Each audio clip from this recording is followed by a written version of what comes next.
Good morning, Dr. Shaun. Good morning, Zinhle. Good to be here. It's so great to have you once again. Thank you. To all of our listeners, once again, this is our feature called Faith Lived Out. So happy International Friendship Day. Can we call each other friends now? We are friends. I'm sure after 4 or 5 weeks of us doing this, there's definitely a friendship brewing here. Yeah. And maybe we'll leave it for another day. But I try to figure out once when the Bible says we are no longer servants, but we are friends, and Jesus calls us friends, what does it mean? Because we have a 21st century idea of friend, and we have to go back to the first century to understand what friendship meant then. Very interesting study. Very, very interesting study. Well, we'll leave that for another day because people are at the edge of their seats right now, and we want to hear on this conversation or this subject on forgiveness. Maybe let's start with biblical foundation. What does the Bible teach us on how to forgive biblically? What does the Bible say about forgiveness? And maybe give us a bit of a recap on that. Okay, so let's start off with the basic thing that we forgive because God forgives. It's an action he took, a decision he made, an action he took. And then because he did that, he asks us to do the same. So while we're still sinners, God forgave us. It wasn't something we deserved. We didn't know we needed it. He knew we did, and he gave it. There was nothing we did to earn it. So forgiveness is a free gift from God towards us. And then secondly, he instructs us. He says, in the same way I have forgiven you, forgive others. With some provisos. For example, that if we don't forgive, we stand a chance of not being forgiven ourselves. Ouch. So it's very important to understand that we need to forgive. Now, we can unpack how we forgive, when we forgive, what it involves. But the biblical foundation is God is forgiving God. As his children, he asks us to be the same as him, forgiving people, and we give it as a gift to someone else. So it's a free gift. It's not something that someone can earn or should earn. It is something that we need to give, and freely we have received, and then freely we can also give. I guess that's what it is. Yes, and what's important to understand is forgiveness should not be confused with or conflated with restitution, restoration, reconciliation, all of those other words. There's nothing required by the other person for me to forgive. I did nothing to get God's forgiveness. He gave it. And so in the same way, forgiveness I give as a gift to someone, whether they apologize or not, whether they restored or not, whether we reconciled or not, is not the matter from a biblical perspective. I forgive because God, it's in his nature, and he wants me to do the same. So let's talk about practically now. If someone is hurt and they've been offended, and Tabi just mentioned the story of, infidelity and adultery that has been taken place, and now you are wanting to do the Bible. You want to live out your faith. How do we go about doing it? Is it me just saying I forgive the person? What are some actual steps that we can follow to get to the place where we forgive the way God expects us to forgive? Okay, so I want to recap what we mentioned last week, and I spoke about one of my mentors, Professor Everet Worthington. He's one of the two, if you want to call it, specialists in the world on forgiveness research, him and Professor Ben Enright. And I got to meet Professor Worthington, Everet, personally. Back in 2019, I was invited to be part of a South African delegation on research on forgiveness. And he was our mentor. He was busy teaching us and another cohort in Ghana. And I remember on the first day, I've heard his name. I haven't read anything about him. And he came and sat across the table. We had breakfast. And he told me a little bit about his life story. And it started off with that he had to practice forgiveness towards the man who brutally murdered his mother. And I think when he shared that, it really just struck a chord. I thought, this man is not just telling me what he's learned, he's lived it. He's lived it. So he's a Christian, he's a psychologist, he's an academic, but he has lived what he's writing. And so very, very practical. So he created something called the REACH Forgiveness Workbook. And I'm going to take us through those steps this morning, if that's fine. Yeah, let's do that. I mean, because you've got us all gripped right now, because is there even a way to forgive someone that has murdered someone close to you? I don't know. I think sometimes we think that forgiveness is only for people like Jesus Christ on the cross, who's able to forgive his murderers. But for us in today's day and age, I'm intrigued. Take us through. Well, that's what's also all the more interesting, is because when God forgives, he has done no wrong, and he forgives. I mean, when we forgive, we also know that we've messed up at times and we need forgiveness. So there's that understanding. But what Everett's done is he's created a REACH workbook, and it's an acronym for each of the words, REACH, R-E-A-C-H, and R stands for recall. So recall the interpersonal hurt you experienced and the emotions associated with it. Let me read that again. Recall the interpersonal hurt you have experienced and the emotions associated with that. So this is a 2-hour workbook. It's got 12 lessons, and each lesson is 20 minutes long, and it's important to start with the first lesson, complete it, go to the next. There's nothing that says you have to do the whole 2-hour workbook in one sitting. You can spread it out. I know of groups that, for example, or people, individuals who've done one lesson and then waited a while, did the next lesson. So the first thing is recall. And you choose one incident at a time. You don't say, okay, Lord, here's the 495 things I need to forgive people for.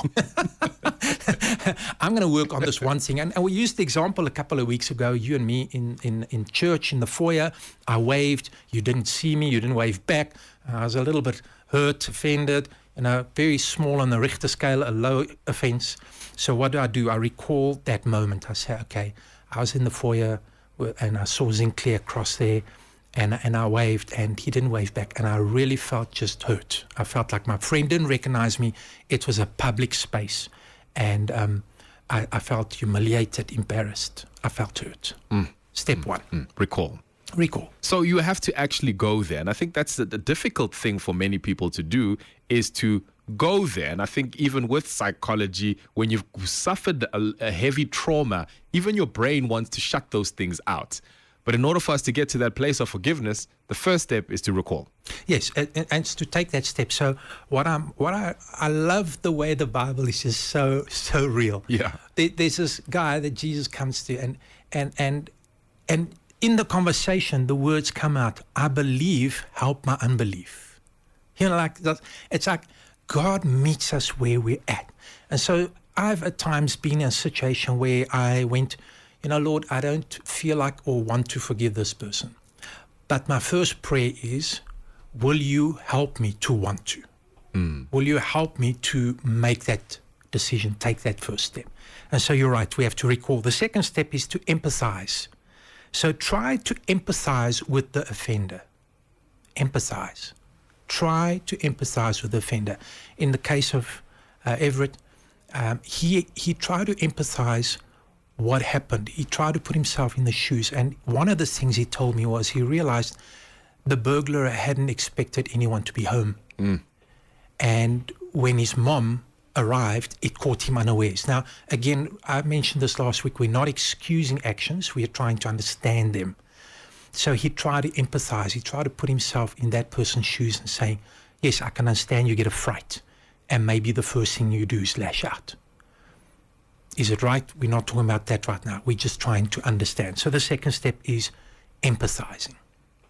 We are also taking some of your messages and calls. If you have any comment or questions concerning forgiveness towards our doctor, all you got to do is pop us a message, 071-364-0376. And maybe let's take a call there real quick from one of our listeners, Doc. And he's on the line right now, Zinhle Twala. Good morning, sir. Good morning. How are you guys doing? We're doing very well, sir. What is your comment? So I think, firstly, thank you for this amazing topic today.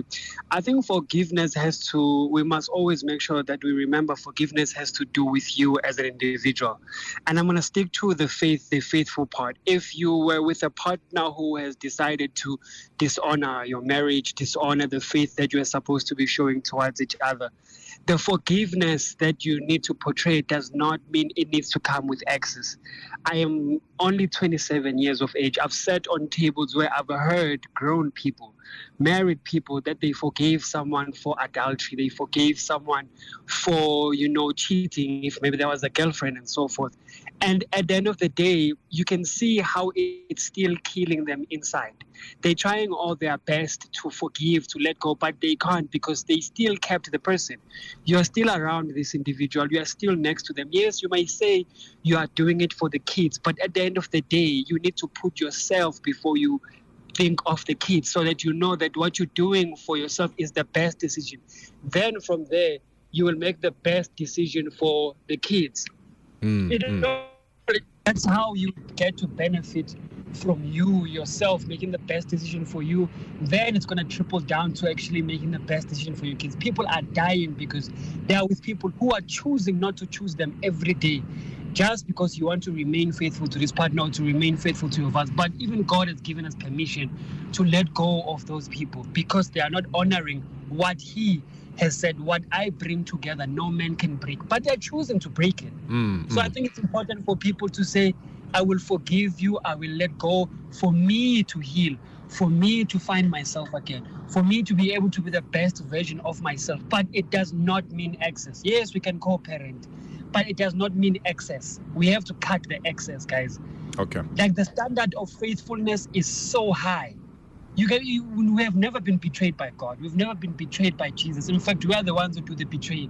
The standard is so high. If you feel like you cannot be honest and be truthful to an individual, to the one you've promised your love, then leave. Like, people are going through a lot already, and then you're going to come and add unfaithfulness to it. I got you. I think I got your point here, Andile, and very passionate as well. Let's give it back to the good doctor. That's Andile Ntwane. Thank you so much for your comment there. Doc, can you maybe make sense of that one there? Are there biblical grounds for what our listener is saying? Very passionate about it, and he's just said, enough is enough. I'm tired of seeing this perpetuating within our African culture structure. Okay, so let's just acknowledge firstly that I can hear that there has been some challenges and experiences that our listeners heard. And what I also want to do is, he has thrown so many things in the mix. There are so many variables, so many things happening. So I want to just tear them apart, or not tear them, let's tease them apart. So firstly, we spoke last week about forgiving and boundaries as well. So we spoke about family members. Today he's talking about a spouse. So when I forgive you, it doesn't mean that I allow you to continue sinning. So let's use a very difficult case in point. Husband and wife, one of the two are cheating. My forgiveness doesn't mean I have to accept you carry on cheating. Doesn't mean that. I can say no cheating, or we need to relook at this relationship. And there's a biblical grounds then for divorce per se from the scriptures. So he spoke about something about cutting them out of your life. Well, one of the things that's beautiful is God didn't cut us out of His life. So I again, He's put a lot of things in there. I wouldn't tell two people that have children to cut out each other out of each other's lives. The children need the parents, with the exception if one of the parents is an extreme person and it's more harmful to be there. But the spouse can't make that call. Our courts need to make that call. Medical practitioners, psychologists, child psychologists need to make that call. So come back to our listener. We can forgive and still have boundaries. We can forgive. I mentioned this last week. I can forgive a sex offender, but I'm not going to allow that person in our children's ministry. Exactly. Or in the kindergarten. Does that mean he's not being forgiven? No, forgiven. But we also know what are the boundaries, what is healthy.